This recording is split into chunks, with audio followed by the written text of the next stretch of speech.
How's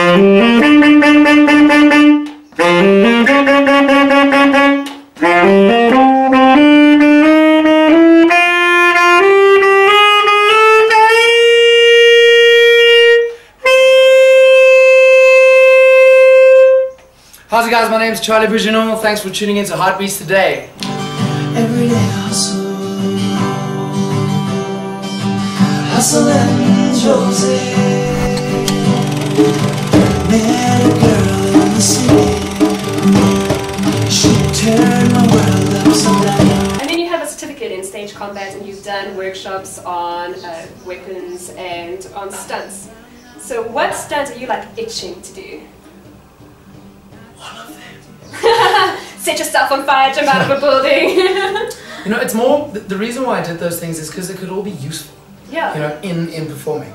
And you try to get as many skills in your toolbox, because every character you want to have, you know, something really unique that you bring to them, or something that's really authentic that can be part of them. And so you really try to need to get a broad skill set together.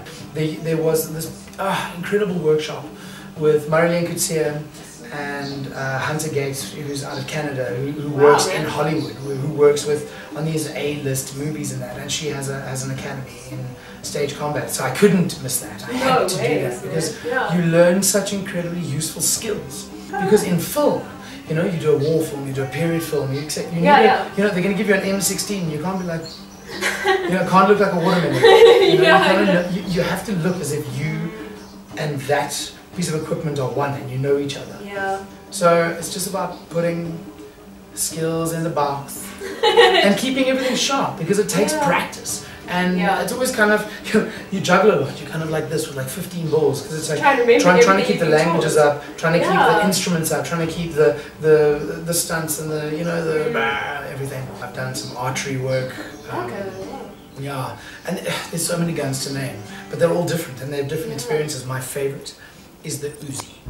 Of course! It's a party gun, because it's got this action level, you know, and it's really like, whoa! And that's ridiculous, and this is why it's ridiculous, because, ladies and gentlemen, I am a vegetarian.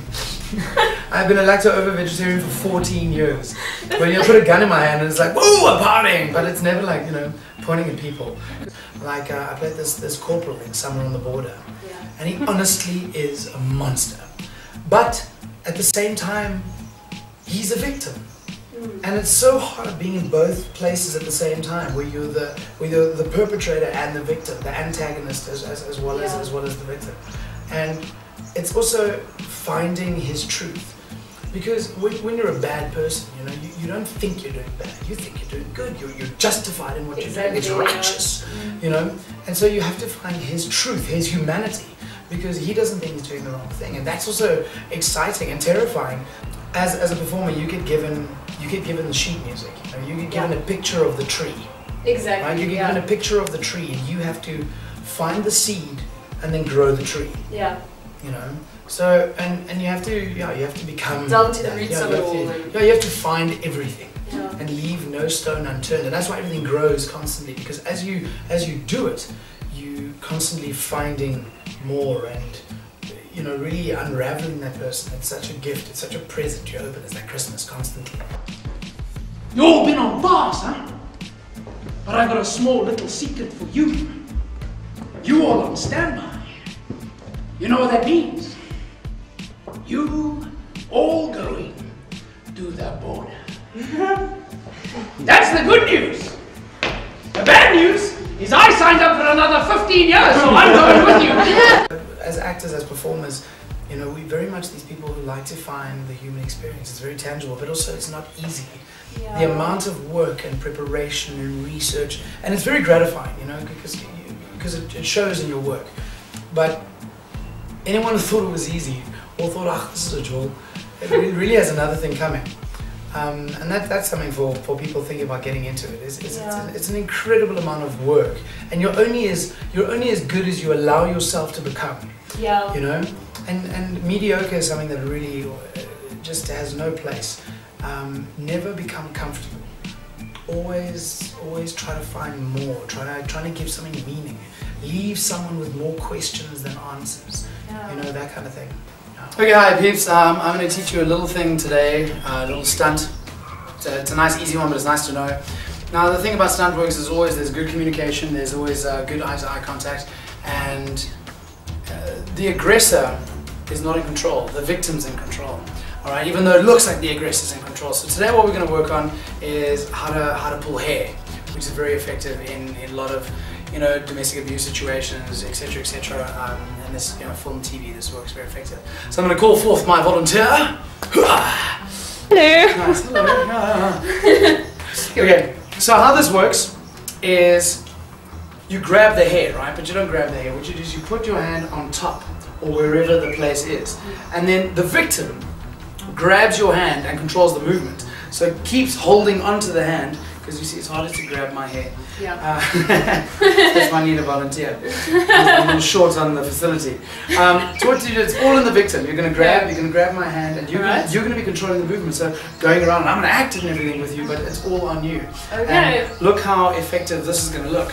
All right, you ready for it? Alrighty, So I'll do my best. Hi, Mijaelle. Hi. Hi. Hi. Wow, you've made me really angry today. Really? Yes, and I don't like that at all. Oh, bugger. No. So now in this B-grade movie, I'm going to grab your hair. Ah, you fuck. So now you grab it, you grip into the hand, and you hold like on the hand, right? Yeah. And over here, you take a hand separately, and you got to grip it because you got to keep this to your hand. Alright. And now you control the movement, and you really move it around. Okay. So now you move it around, it goes. If I'm pulling your hair, you're like crazy, And it's the whole thing of like, yeah, you want to talk to me, huh? I'll take your head off, puppy! Ah! You see what I mean? So that's a little stunt. Don't try this at home. Yeah, that was obviously a little bit loose as well, but just that you can understand the fundamentals. And there's a lot more. There's a lot more. But that's an easy. That's a little. Yeah, just a. For your entertainment. So you wrote, produced, and performed your one-man show, emphasis on hopeless. So it's got quite like a negative title. I know. But it's actually about like a poetic portrayal of love. So why the paradox? Well, as an artist, you do that thing, and then you kind of reevaluate, and you kind of go, no, it's really a cup title. Yeah. And there was a year where I kind of accidentally wrote a lot of poetry. And it was kind of things that are not sat down and wrote poetry. It's kind of things where your mind kind of just bubbles, and you kind of like, oh, I need to kind of write that down. And as a result, in a year, I kind of wrote like 45 pieces, and I saw that a lot of it has the kind of themes and that kind of thing. So it really fascinated me, and at the time, even while I was writing, I was like, this should make a cool book or something like that. And it jumped out of me. I was at the Bushfire Festival in Swaziland, and there's different rules at festivals. So 9 o'clock in the morning, you've already had 3 beers, and I'm watching this Jamaican poet. Conflagration, justification, revelation, and I'm like, wow, that's kind of cool. I think I can do that. All right. And I leaned over to my friend, and I said, like, I'm going to write a one-man show. And I leaned over again, and I'm like, I'm going to call it Emphasis on Hopeless. And I leaned over again, and I'm like, I'm going to have my friend Mijaelle direct it. And she kind of looked at me as if I was crazy. We came back from the festival, and there's a festival at Tuckies, University of Pretoria, called Koringberg, where the students get to do stuff, professionals come and test their shows, etc., etc. And it's the first time I'd ever done a one-man show, and write a one-man show. And I thought, cool, let me test this. So I wrote in a title, because that's all I had. I had the title and a director, and I put my CV on it. And that was my pitch. Anyway, they came back and they're like, cool, let's do this. Thank you. I went and wrote this thing, and on my first take, and you get 2 takes. On my first take, I had a script, which I'd finished the night before. Oh my god! And I got onto the stage, and I kind of said to the crew, hey, thanks. Hi. And they took me backstage, and they were like, we have these set pieces, and I'm like, okay, we'll bring this, and because I always had the idea I wanted to play in a dressing room, because that's also a great paradox. You've got an audience looking into a dressing room, which is backstage of a show, so that whole thing, which gives it cool notes. So I kind of put my set together, and going to the audience, and I'm like, yeah, and move the set, and got on, and I'm like, right. So I wrote this, finished it last night. So I'm just gonna have like a block. I'm just gonna kind of like just block myself. Let's just see how it goes. Yeah. And after about, you know, like 2.5 hours, it was a very long run. You know, the guys had a bit of an open hand, and I was just like, that was the most wonderful kind of feedback ever. I was kind of like, wow, this could work. This could work. Yeah.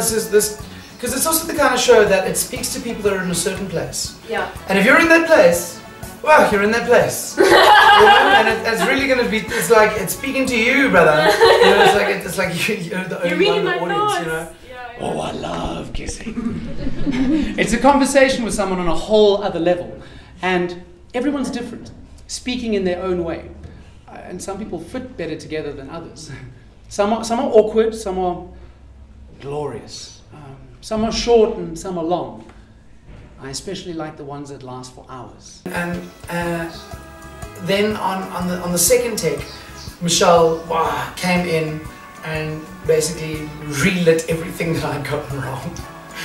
I'd cut a soundtrack and put it together, and we kind of did it and put it together and teched it. And then the first audience, we just got such great feedback and response that I was like, wow, this might work. Now, I did a run in Pretoria, short run, and took it to Pop Art in Johannesburg, which is a fantastic venue that it's in Maboneng. It really does a lot of theatre and new and risky theatre and some good and set stuff and some festival stuff. And I took and did a second run there where we re-evaluated and you know, made the furniture black. So that when the stories come alive, the furniture disappears. Yeah. You know, that kind of thing. And like reworked and re-looked at it. Now, the last time I did that was in 2011.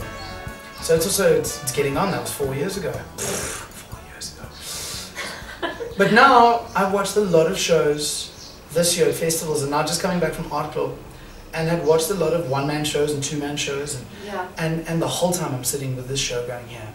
And so now it's going to have a new title. It's going to be reworked and rewritten over probably, I don't know if it's going to be months or years or what's going to happen, but it's really come right back up. Okay. You know, it's become relevant again to me. And that's also nice because it didn't kind of die.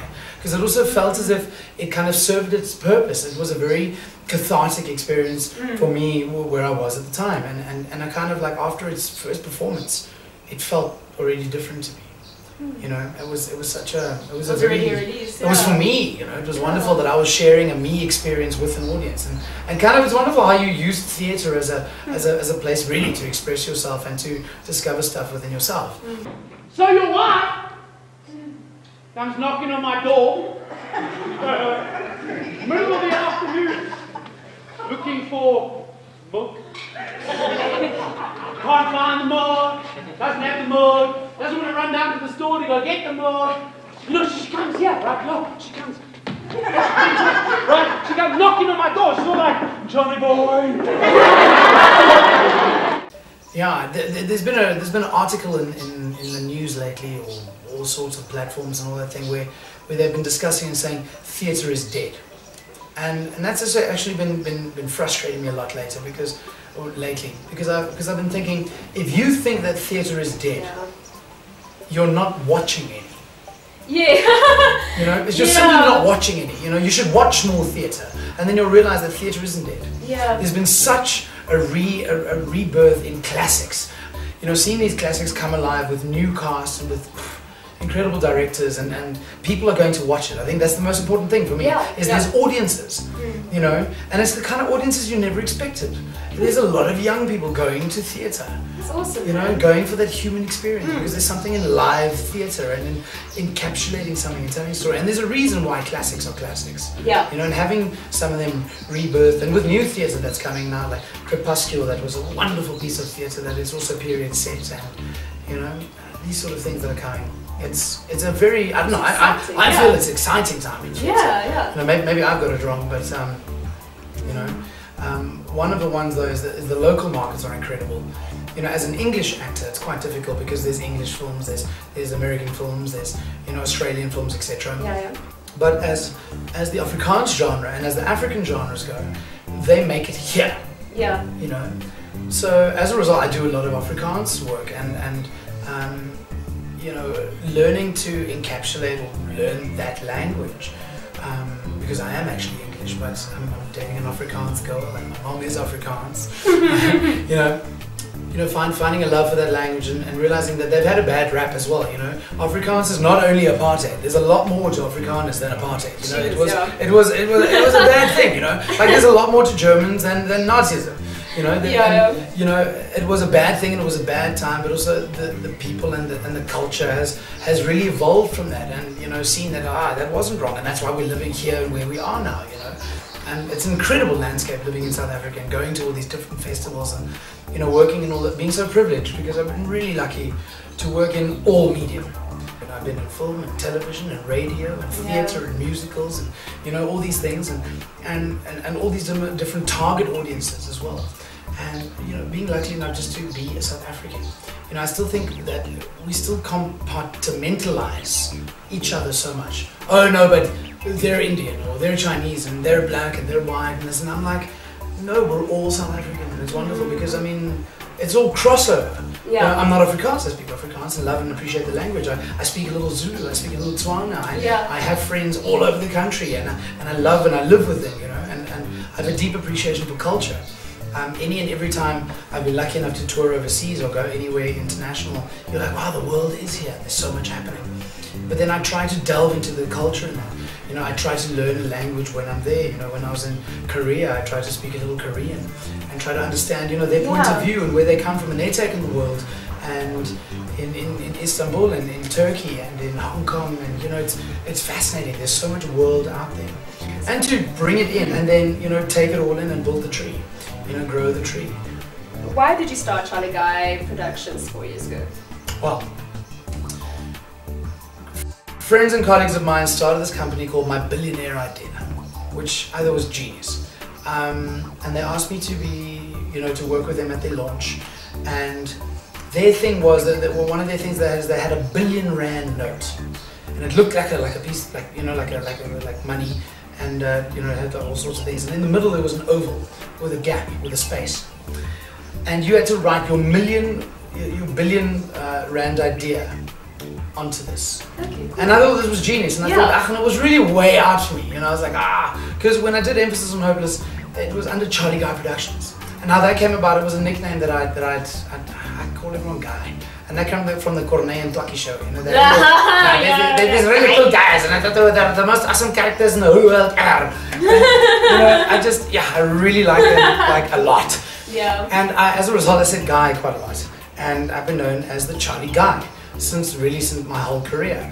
And I thought, wow, I like that. I like that ring, and I like what that represents. I kind of, you know, it became a thing of being approachable and easy and fun, but also bang on and you know, honest and professional, and that kind of became a cool way to brand, you know. But also not dropping my surname, because there's a lot of culture there, because it's not common. Bouguenon, in case any of you are wondering. So as a result of my billionaire idea, I wrote down CharlieGuy Productions, and within a year, I was brave enough to be like, right, I'm going to make this official. I'm going to do a PTY Limited, and I kind of just did it. Kind of much how the show evolved, Emphasis on Hopeless. I kind of just did it and then hung on, you know. Like, woo! And now let's make it good, or try to make it good.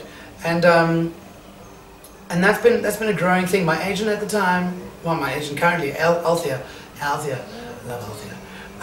She asked me, okay, cool. So you've got a company. What do they do?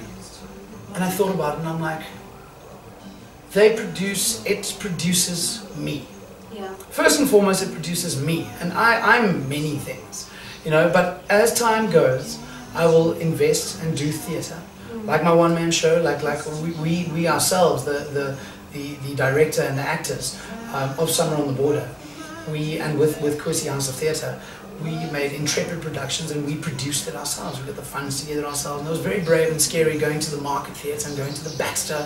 You know, Anthony Ackerman really wrote a beautiful piece and a stunning and relevant where it was as a band piece of theatre. And today, how the world literally went poof, and how it's still so relevant. Yeah. You know, so and films and independent films where I've kind of, you know, want to be involved in creating and in making something and telling these stories. So now I've got a platform. Yeah. You know, CharlieGuy Productions has become a platform, and it's done industrial theatre and corporates and all these kind of things, and it's also growing as an entity, as a thing, and contributing. And you know, I'm very excited where it's going to be. in 10 or 20 years. Gosh, yeah. You know, because it's limitless. You know, it's really limitless. You can do anything with it. And so I'm trying to do that. And also give a platform for other artists. You know, I now use, you know, crews, or I use actors, or I use voice people, or I use musicians, or, you know, all sorts of things, videographers, etc., and have a place for us to go from. Yes. Hey guys, that was part 2. Stay tuned for part 3, where we're going to be talking about Charlie's childhood and his musical influences. We're also going to be talking about him being a voice artist, because currently he's working on Hartebreke. And we're also going to be chatting about his vast career in film and TV. So...